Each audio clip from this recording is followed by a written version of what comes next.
हमारी संस्कृति, हमारे संस्कार सदा रहें हमारे साथ। सब्सक्राइब करें तिलक। भक्तों, सादर नमन, वंदन और अभिनंदन। भक्तों, हिमाचल प्रदेश भारत का एक प्रमुख राज्य है। हिमाचल का शाब्दिक अर्थ बर्फीले पहाड़ों का प्रांत होता है। यहाँ के हिल स्टेशन काफी मनमोहक और देखने लायक हैं। हिमाचल प्रदेश में एक नहीं बल्कि कई प्राचीन मंदिर आपको देखने को मिलते हैं। शायद इसलिए इस राज्य को देवभूमि भी कहा जाता है। देवभूमि हिमाचल स्थित सैकड़ों प्रसिद्ध मंदिरों में से एक है मां तारा देवी का मंदिर।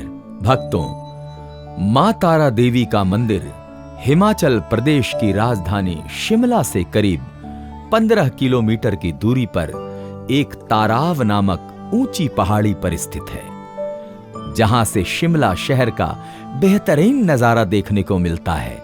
लगभग 250 वर्षों पहले बना यह मंदिर एक शिमला का सुप्रसिद्ध, लोकप्रिय और खूबसूरत तीर्थ व पर्यटन स्थल भी है।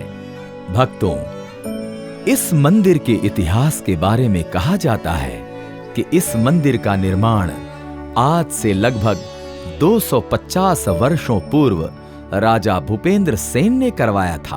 प्राप्त कहानी के अनुसार इस पूरे इलाके में राजा भूपेंद्र सिंह का राज्य था। उनके राज्य में सभी कार्य कुशलता पूर्वक किए जाते थे। एक दिन राजा भूपेंद्र सेन शिकार के लिए जुग्गर शील गांव के जंगल गए। जब राजा जंगल के मध्य में पहुंचे तो उनके समक्ष एक स्त्री का रूप धारण कर माता तारा देवी प्रकट हुई। माता तारा ने राजा भूपेंद्र सिंह से कहा कि राजन, मैं तुम्हारी कुलदेवी हूं। तुम्हारे पूर्वज मुझे बंगाल में छोड़ खुद शिमला आकर बस गए, इसीलिए तुम मेरे लिए इस पर्वत के शिखर पर एक मंदिर बनवाओ। मैं उस मंदिर में रहकर तुम्हारे पूरे कुल की रक्षा करूंगी। भक्तों, तारा देवी की बातें सुनते ही राजा को अपने पूर्वजों की बात याद आ गई। उसने देवी द्वारा कही बातों पर विश्वास करते हुए इस मंदिर का निर्माण करवाया। राजा ने इस मंदिर में पत्थर अथवा धातु की मूर्ति की जगह लकड़ी से बनी मूर्ति स्थापित किया। तब से तारा देवी यहां विराजमान होकर राजा भूपेंद्र सेन के कुल की रक्षा कर रही है। भूपेंद्र सेन के बाद उनके वंशज बलबीर सेन को भी माता के दर्शन हुए, जिसके फलस्वरूप बलबीर सेन ने माता तारा के भव्य मंदिर का निर्माण किया। मंदिर में मां तारा की अष्टधातु निर्मित मूर्ति की स्थापना करवाई गई थी। भक्तों, इस मंदिर के निर्माण से जुड़ी एक दूसरी कथा है, जिसके अनुसार माता तारा सेन वंश की कुलदेवी थीं। एक रात राजा चंद्रसेन को माता ने स्वप्न में दर्शन दिए और अपने लिए मंदिर बनवाने की बात कही। लेकिन राजा चंद्रसेन द्वारा माता तारा का जो मंदिर बना वो गलत जगह पर बन गया। तब माता तारा ने राजा को दोबारा स्वप्न देते हुए कहा कि हे राजन, आपको अपने घर से निकलते ही चींटियों की एक कतार दिखाई देगी।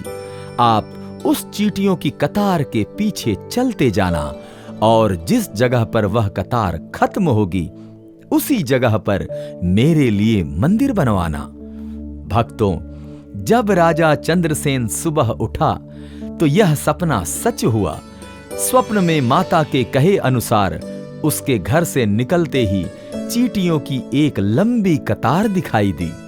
राजा कतार के पीछे पीछे जाने लगा और पीछे जाने के पश्चात एक जगह पर चींटियों की वह कतार खत्म हो गई। उसी जगह पर राजा ने मंदिर का निर्माण करवाया। भक्तों, इस मंदिर में नवरात्रि का त्योहार बड़े धूमधाम से मनाया जाता है। इस अवसर पर माता का श्रृंगार, पूजन और अनुष्ठान अति विशिष्ट और दर्शनीय होते हैं।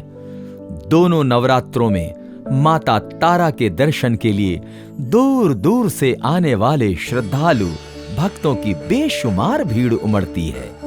यहाँ माता के भक्त 9 दिनों तक माता के भजन, कीर्तन और जगराते कराते हैं, जिनका आनंद शब्दों से नहीं किया जा सकता। माता के गगनभेदी जयकारों से अत्यधिक दिव्य अनुभूति होती है। यहाँ घट स्थापना का भी विशेष महत्व है। घट स्थापना के समय हजारों लोग उपस्थित होकर माता की कृपा के भागी बनते हैं। प्रतिवर्ष शारदीय नवरात्र में विशाल मेले का आयोजन भी होता है।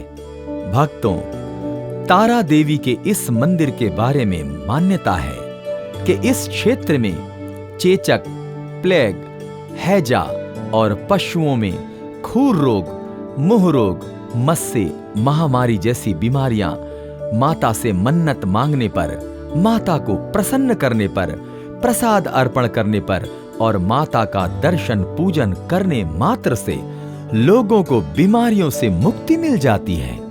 इसीलिए यहाँ पर कई लोग अपनी रोग के ठीक हो जाने की मनोकामना लेकर आते हैं, माता के दरबार में माथा टेकते हैं। भक्तों, तारा देवी का यह मंदिर सप्ताह के 7 दिन सुबह 6 से शाम 8 बजे खुला रहता है।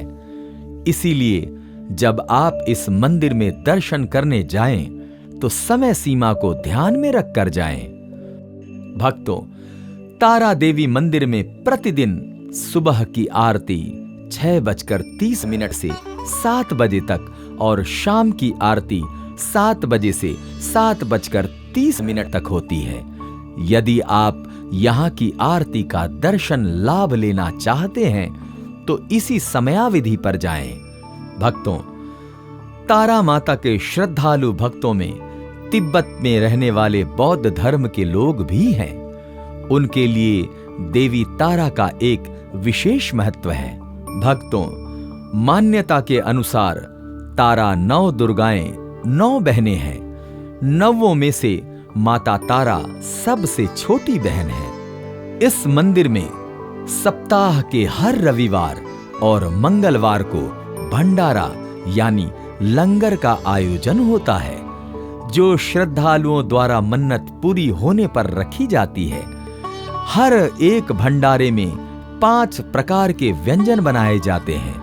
अगर आप भी मन्नत पूरी होने के बाद मां तारा देवी मंदिर में भंडारा का आयोजन करना चाहते हैं तो आपको 5 से 6 साल इंतजार करना पड़ेगा, क्योंकि इस मंदिर में पहले से ही श्रद्धालुओं द्वारा 5 सालों तक के भंडारे की एडवांस बुकिंग रहती है। भंडारे का प्रसाद खाने के लिए मंदिर में रविवार और मंगलवार को दूर दूर से श्रद्धालु आते हैं, जिसकी वजह से रविवार और मंगलवार को मंदिर में श्रद्धालुओं की काफी भीड़ देखने को मिलती है। भक्तों, अगर आप शिमला स्थित तारा देवी मंदिर की यात्रा का विचार कर रहे हैं तो आपको बता दें कि तारा देवी मंदिर की शिमला का ही नहीं बल्कि हिमाचल प्रदेश का प्रमुख दर्शनीय स्थल है। इसीलिए ये वायु, रेल तथा सड़क मार्गों से बखूबी जुड़ा हुआ है। आप तीनों में से किसी का भी इस्तेमाल करके यहां पहुंच सकते हैं। भक्तों, अगर आप तारा देवी मंदिर की यात्रा हवाई जहाज से करना चाहते हैं तो आपको बता दें कि इसका निकटतम हवाई अड्डा भुंतर में शिमला का जब्बार हट्टी हवाई अड्डा है। हवाई अड्डे से तारा देवी मंदिर की दूरी लगभग 15 किलोमीटर है, जहां से टैक्सी या राज्य परिवहन की बसों से आप यात्रा कर सकते हैं। भक्तों, अगर आप ट्रेन से तारा देवी मंदिर की या शिमला जाने की योजना बना रहे हैं तो बता दें कि शिमला निकटतम रेलवे स्टेशन है। मंदिर तक पहुंचने के लिए आपको बस या टैक्सी से यात्रा करनी होगी। भक्तों, यदि आप तारा देवी मंदिर की यात्रा सड़क मार्ग द्वारा करने की इच्छा रखते हैं तो दिल्ली, धर्मशाला, लेह और चंडीगढ़ से शिमला के लिए बस सेवाएं उपलब्ध हैं। अगर आप बस से सफर नहीं करना चाहते तो आप शिमला की यात्रा निजी वाहन अथवा टैक्सी द्वारा भी कर सकते हैं। भक्तों, अगर आप भी तारा देवी मंदिर पहुंचकर मां तारा देवी की कृपा प्रसाद प्राप्त करना चाहते हैं तो अविलंब माता तारा का ध्यान कीजिए और जय माता दी का उद्घोष करते हुए अपनी यात्रा का शुभारंभ कीजिए। तो आज के इस एपिसोड में इतना ही। एक नए धाम की यात्रा में फिर मिलते हैं। नमस्कार, प्रणाम।